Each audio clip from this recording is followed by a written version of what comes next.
Yan oh. Nice.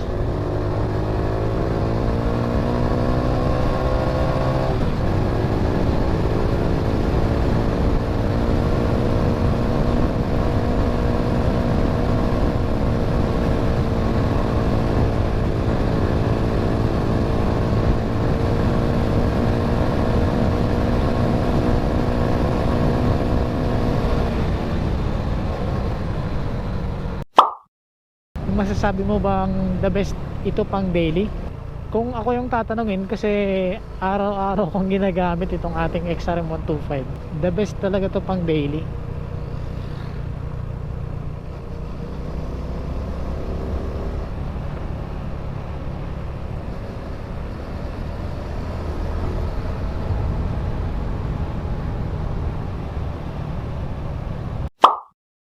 Hindi lang naman ang XRM, pero isa ang XRM sa the best na gamitin sa ating mga pang daily drive.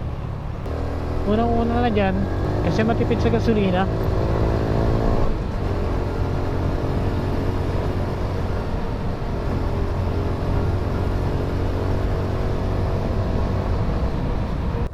At isa pa sa rason kung bakit the best ang XRM pang daily, dahil sa maliit lang ang motor na ito. Sa mga traffic, at kung may pupuntahan ka, madali siyang may park, di ba? At kung mga traffic naman, madali lang siyang isingit. Tsaka hindi siya ganun kahirap na hanapan ng pyesa, di ba? Siyempre kapag ka araw-araw kang bumibiyahe, di may iwasan, may pagkakataon talaga na may aberya, di ba? May ma-flat, ganun.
sarap talagang tumakbo ng XRM, no?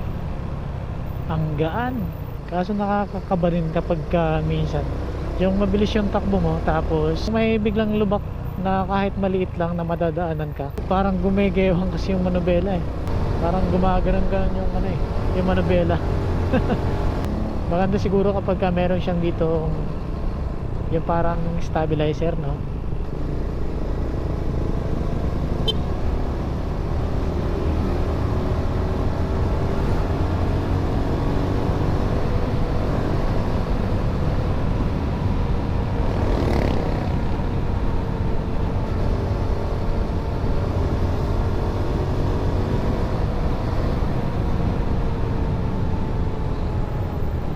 Matagal na nating ginagamit ang XRM natin, siguro mga 1 taon at mga 5 buwan siguro.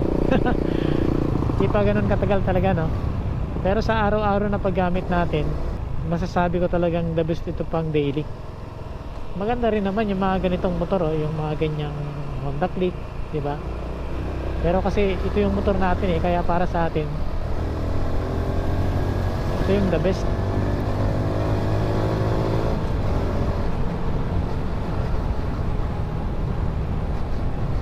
Ang gaan lang kasi ng handling nito eh.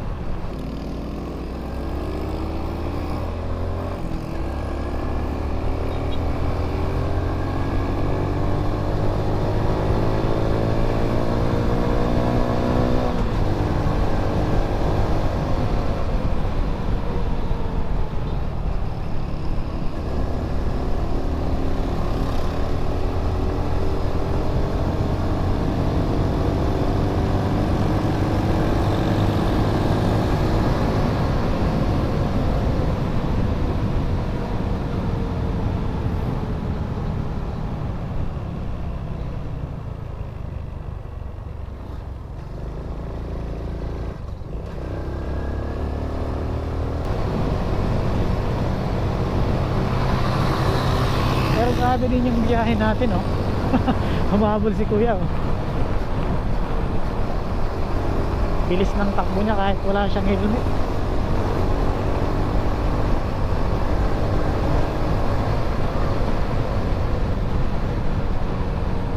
So yan, oh. Yan. Bigla akong magkukurbada. Bilang mag-overtake na.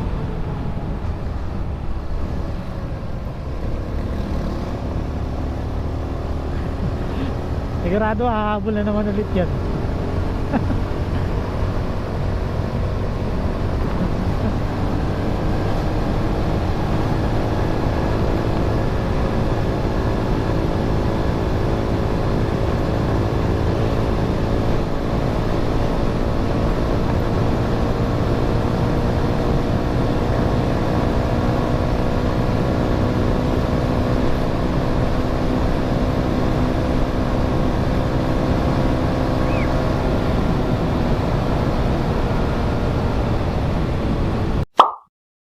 At ngayon guys ay nandito na ulit tayo dito sa city.